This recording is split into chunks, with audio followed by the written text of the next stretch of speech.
travel school at North Miami Beach, Florida for 6 weeks. Well, that was tough.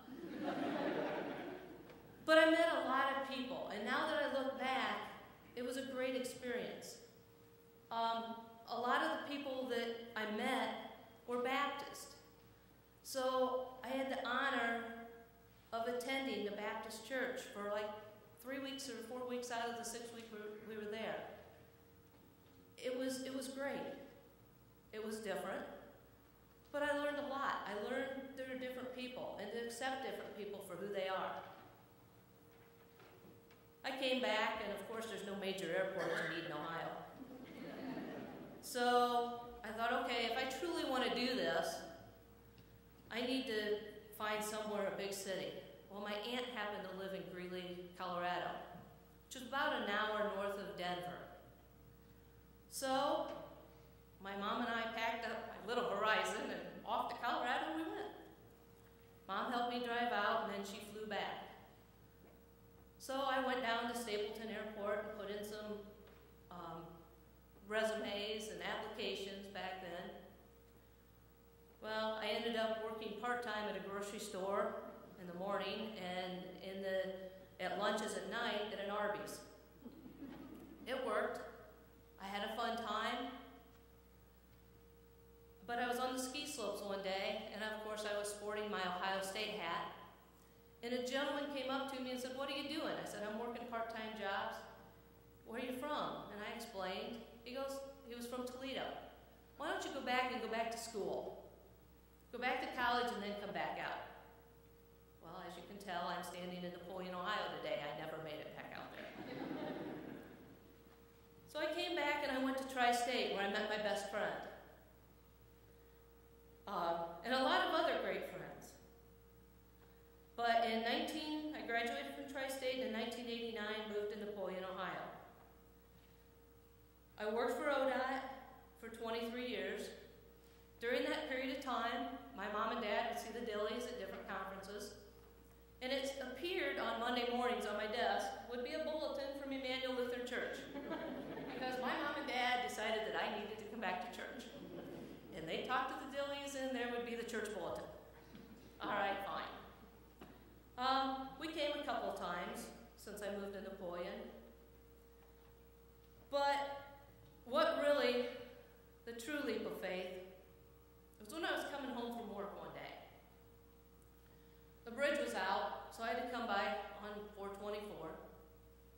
I drove by the park that's across from the hospital, and we'd heard there was a homeless couple living in their car, living in the Walmart parking lot. We knew kind of what kind, Terry and I knew what kind of car they were driving. I drove by that park, and there was that car with the hood up. I knew it was the homeless couple. I went by, and for some reason or another, I whipped around, and I went back. Now, mind you, I know nothing about cars, but I know Terry does. So I said, "What can I help you with?" And come to find out, the guy, well, it's Mickey, he had a hearing problem. So he couldn't hear me, but his wife said, "You need help." Brake line busted. I'm like, "Okay, what do you need?" "Fluid." "I got a brake line from Holgraves." "Okay, cool." That day changed my life. It truly changed my life. This guy was different. He wasn't anything like me. He was dirty. He lived in his car, for heaven's sakes. So I get on the phone to Terry. I'm like, "I got a broken brake line. What do we do?" So she came down, and we called Pat. I said, "Pat, it's getting dark. The police are at the other end of the park because, of course, they're going to ticket us for trespassing after dark." So I got AAA. My car's broke down. We need to move it. So we pulled it in the church parking lot. The next day, Terry went up to Howard's, said, "Whatever you got to do this." Well, they got scared. All their belongings were in the car, and we asked them to leave their car. So we didn't run into them again until a cold weekend. It was January 2006. Terry went to the post office about 4 o'clock that afternoon. I had a terrible day at work. And so I'm sitting at home. Terry goes, I found Mickey and Ruth. They sold their car. They have $1 in their savings account here in Napoleon. And it's the coldest weekend. All right, fine.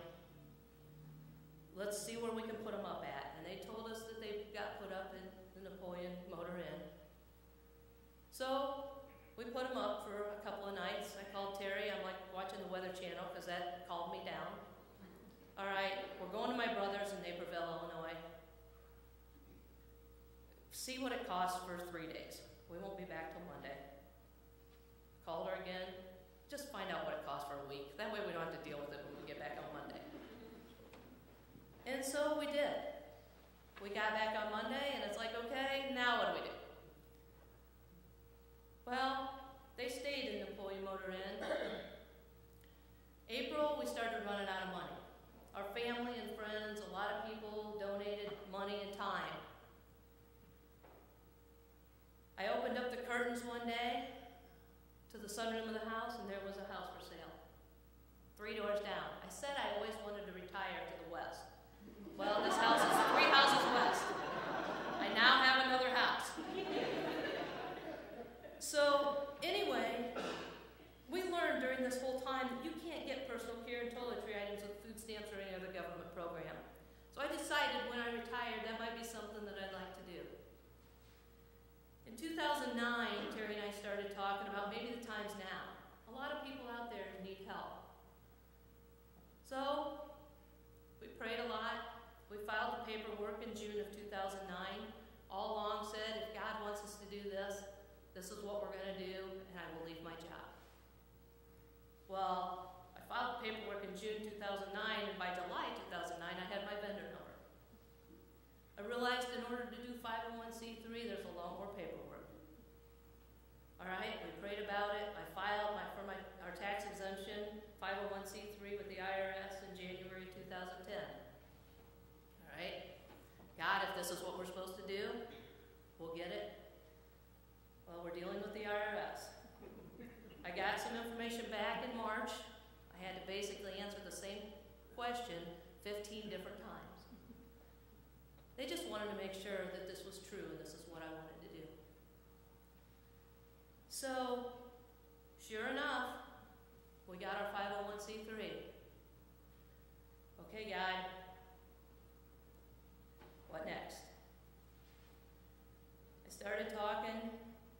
Okay, I'll leave ODOT in September. Now October. Well, then I started talking November. And at that point, a little help said, you said that if you were going to do this, you were going to leave your job. You can't keep moving it back. Needless to say, as many of you know, I left my job with the Ohio Department of Transportation. A very good job at that. October of 2010. What a leap of faith. I did it. A lot of help and a lot of support from a whole lot of people, and a lot of them sitting right here. We don't always know why. I don't always know why I'm doing something, and I can't even tell you why I make the decision that I make. And it frustrates the living devil out of a lot of people at the office because I don't know why. Sometimes I just make a decision because I make a decision. But I truly believe it's God making that decision. Because as a very good friend of mine says, we are the Lord's hands and feet on earth. We do and try to do what He asks us to do. And the doors that He opens from us. Ever since I said, yes, I do this, after several no's, and someone kept saying yes, yes, yes, yes, yes, I kept getting texts. And one of the texts I got, and all the work you are doing, work the best you can. Work like you're working for the Lord, not for the people. And that's what I'm trying to do. And that's like all the support that we have. People are supporting. I I try to love my neighbor as myself. And I fail. I fail over and over and over. Because people are different than me. And it's hard. It's really, really hard sometimes to love someone that's different than you are. But that's what God asks us to do. The 2 commandments that he says are the greatest. Love your neighbor as yourself.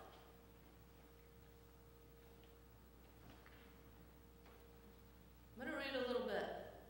This is part of the social teaching statement that was amended and adopted by 2/3 of the vote by the 11th Biennial Churchwide Assembly on August 19, 2009 in Minneapolis, Minnesota. Our vocation is to serve the neighbor.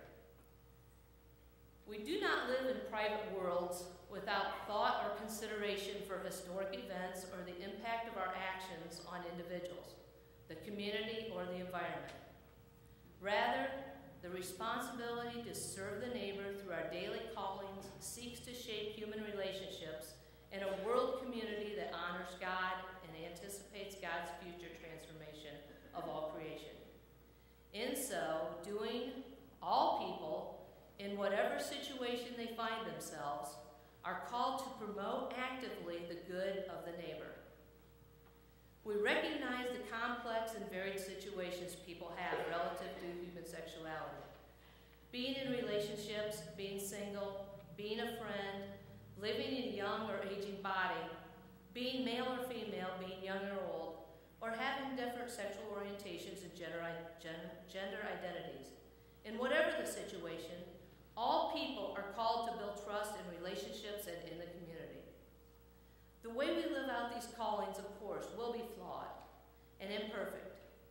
As forgiven sinners, we recognize through your faith that our imperfect lives are means by which God cares for and sustains creation. We can live both humbly and boldly, knowing that our efforts are still infused with God's love and blessings for ourselves, our neighbors, and the world. By the mercy of God, in the midst of evil, betrayal, brokenness, loneliness, and loss, we dare to believe that opportunities do open. Forgiveness is sought and tendered, good may be rescued, and trust can be restored. There's a lot of kids out there that are being bullied. We just heard in the news this week. If there's anything we can do to love their neighbors as ourselves, we need to do that. We need to help. I had a cousin that committed suicide not long ago. And that's one reason I'm up here today. Because every day I wish there was something I could do to help.